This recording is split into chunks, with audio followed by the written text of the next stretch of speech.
Good afternoon, everyone.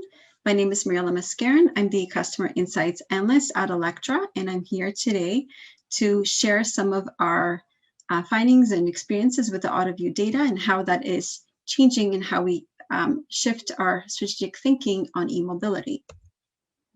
To give everyone a background, for those that don't know, AutoView, it's a brand new product that offers more detail on segments, make and model, and fuel types for total number of vehicles in operation. They have over 800 variables, including electric vehicle information to help organizations like us plan and support the move to e-mobility. On the right here, you have an example here from one of our cities within our territory. Barrie, the areas shaded in purple is where we are starting to see EV adoption. And those areas in white is where things are moving a lot slower and are a little bit behind. I'm also going to touch on further my presentation on Financial Vulnerability Index. I thought quickly explain this as well. This is something that we had ran over a year ago now. Given that there's still a very big perception that EV adoption is driven by price, that EVs are super expensive still, and one of the reasons why we are seeing slow adoption, I thought this would be a really great comparison and to help us understand, is that true? And what are those implications? So to give you a quick recap, so Financial Vulnerability Index, they basically look at a vast array of wealth data to understand who is likely to have difficulty keeping up with financial obligations. Their data is comprised of several variables, including checking and saving account balance, discretionary income, levels of debt, and liquid assets. And this is a map, just the same map as you saw before for Barrie in terms of vulnerability. So very clear on where are those pockets that obviously might be less affluent. Who is Electra? For those who don't know, we are an energy company. We service over 1 million customers. We are municipally owned. What that means is there's a lot more, also pressure for us to support our cities and reach our help to contribute to our net zero targets. That brings me to the Electra Green Energy and Technology Center. We are an innovation hub to collaborate and help kickstart the adoption of clean technology. We are basically serving as a bridge between research and commercialization. We really are a collaboration hub. We work with a number of different organizations. We are not doing this here for ourselves.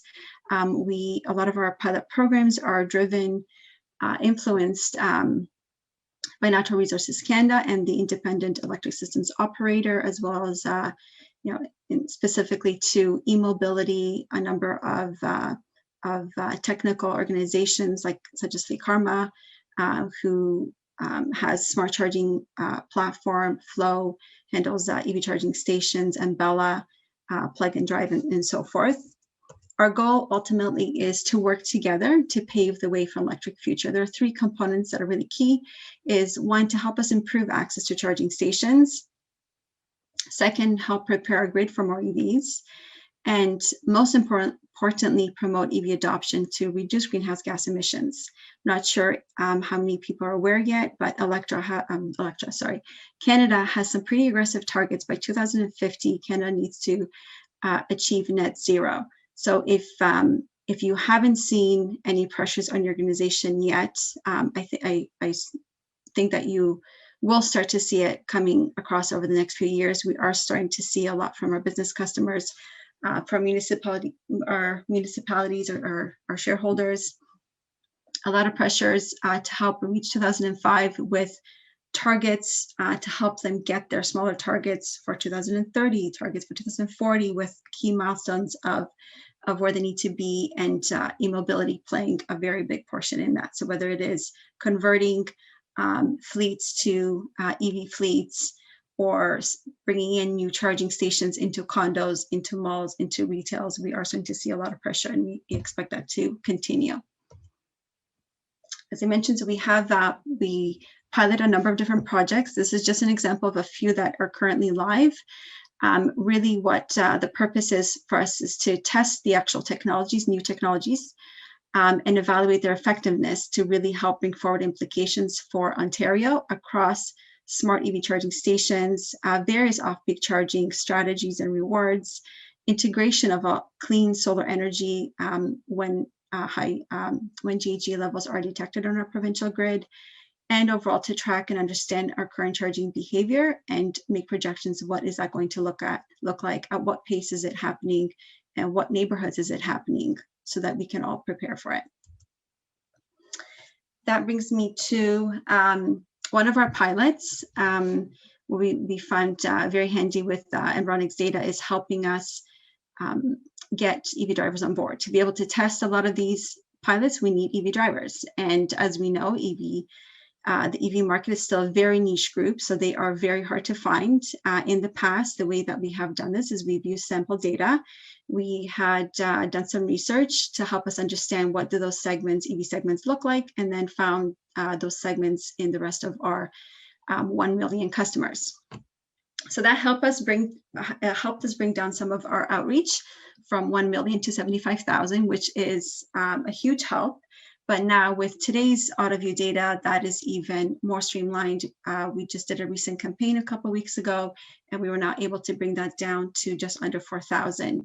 And why is that important? I'm sure, like many other organizations, this is not the only outreach that we are sending out to our customers. There are a number of competing campaigns, and it's very important that we try to minimize how much we reach out to our customers and that we bring them relevant content. So this not only helps us bring that relevance, but also, most importantly, helps us achieve quick recruitment, successful recruitment. A little tidbit, so the AutoView data, as well as the financial vulnerability data, is by dissemination area. It is not something that we house within our customer database. However, we do house postal code, and postal code is definitely something that Environics can match up for you to the dissemination area so that you can match it to your database. Another way that we used, I think the AutoView data is super helpful, is to help us understand that one size doesn't fit all, and also help us showcase this when we are making strategies moving ahead, and in our case, working with organizations like the Independent Systems Operator to approve some of our pilots for greater implications for Ontario, to influence new regulations and policies. The Environics AutoView data, along with other sources like the Financial Vulnerability Index, they highlight that as we evaluate effectiveness, we need to keep in mind that what works today or doesn't work may shift as other segments come on board. An example of that is some of our EV pilots test different incentive levels. Perhaps an incentive, a certain incentive may not work for the early adopter who's a much more affluent EV driver than that as we sort of shift in EV adoption and start going into areas where there's more financial vulnerability. So I think it not only helps us understand that, but it also helps us prove that, so that as we are making these implications of what incentive levels, of what programs we should be promoting, what kind of government programs should be pulling into policies, that we don't lose sight that what works today is not necessarily going to work tomorrow, or if something failed to work today, not to dismiss it. Overall, there's sort of three core things that I think helps us. It helps us project acceptance of peak demand programs and other groups that adopt EVs, make more informed implications for us of Ontario, and also build new relevant programs so that everyone has the choice to drive clean. It also helps us answer a question that has been on our regulatory team's mind for a while, in that, does adoption follow charging infrastructure, or do EV drivers, go ahead and purchase an EV without having a lot of public or workplace charging available around them? Do public organizations and condos need to see the demand first to put in charging stations? On the right here, I have two maps. So one is the of Richmond Hill area, one is of the Financial Vulnerability Index, and one is of the EV AutoView data. And so you see the blue shaded areas for Richmond Hill would be the more affluent groups. What I found interesting is, as you see on the right, we've got two big pockets that are shaded in blue, which would imply that they're more affluent. But the EV adoption that you see on the map left of it, one, I'm not sure if you can see it in the presentation, is a lot wider, and one has just a light shade of purple, signifying that the adoption there is different. As I said before, there's that perception that the more affluent you are, the higher the likelihood of you adopting EV because you're able to afford it.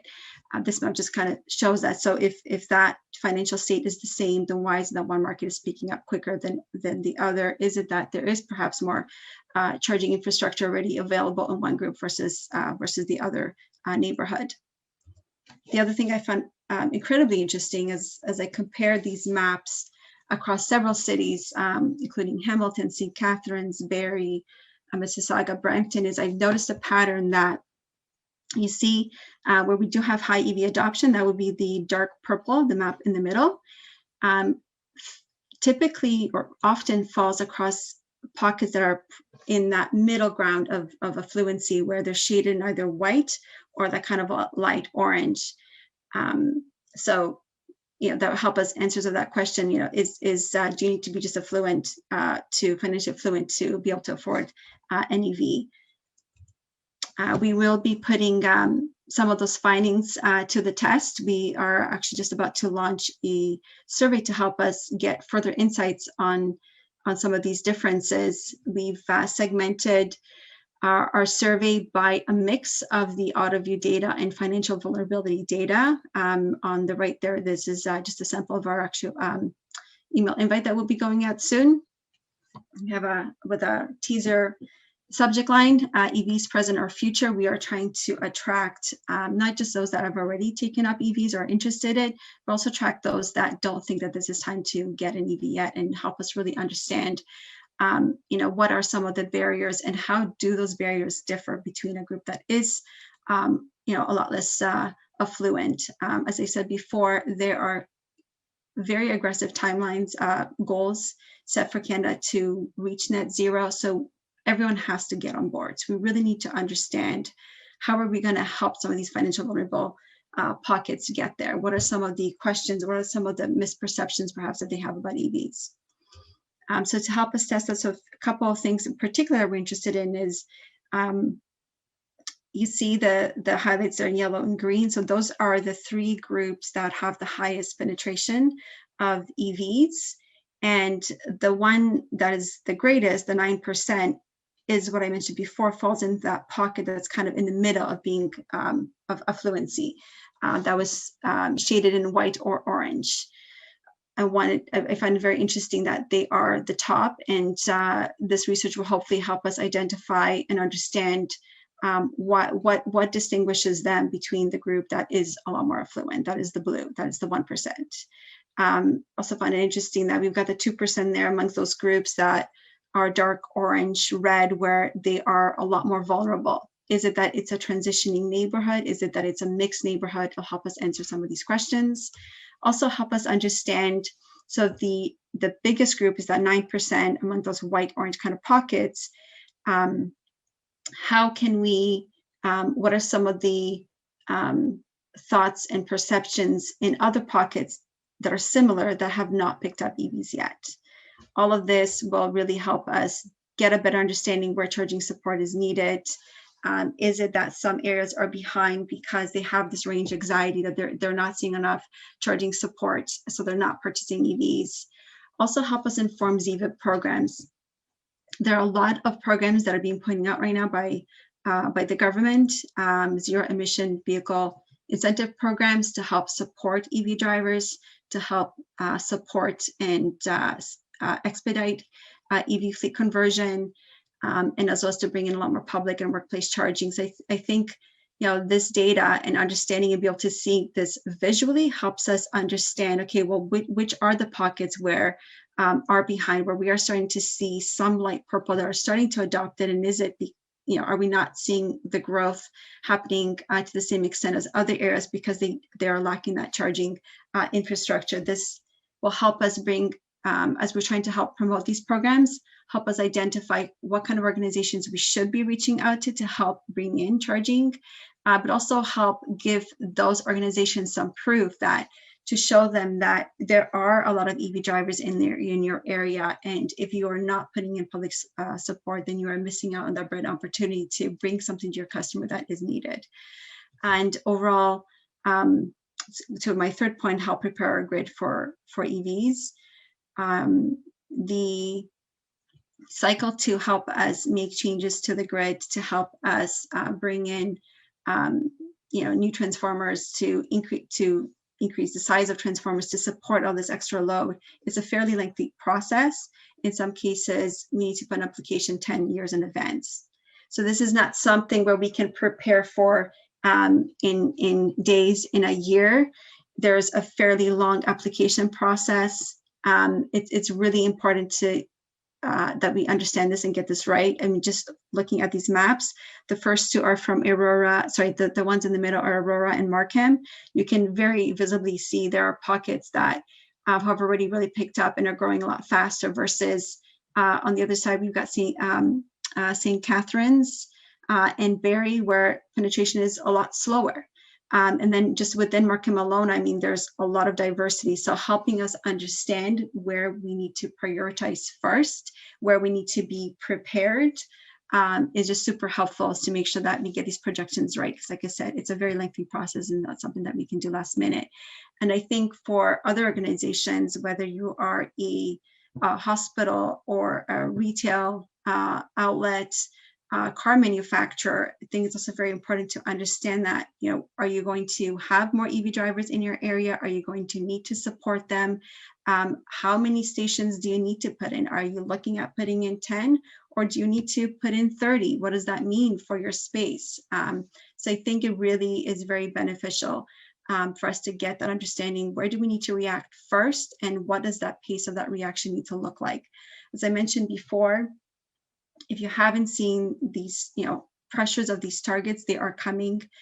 This is not an option. Canada needs to reach net zero by 2050. So it is definitely something that is going to grow and become a lot more important. And I think is very, the AutoView data really helps us understand it and plan for it.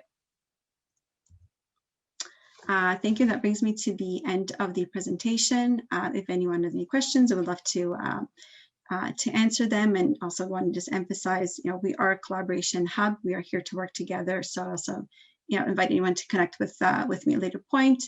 If anyone has other ideas or use the AutoView data to collaborate and share thoughts on how to make this, how to squeeze out even more insights out of this data. And that so brings me to the end. I invite everyone to go ahead and to the next session and look forward to your questions. Thank you.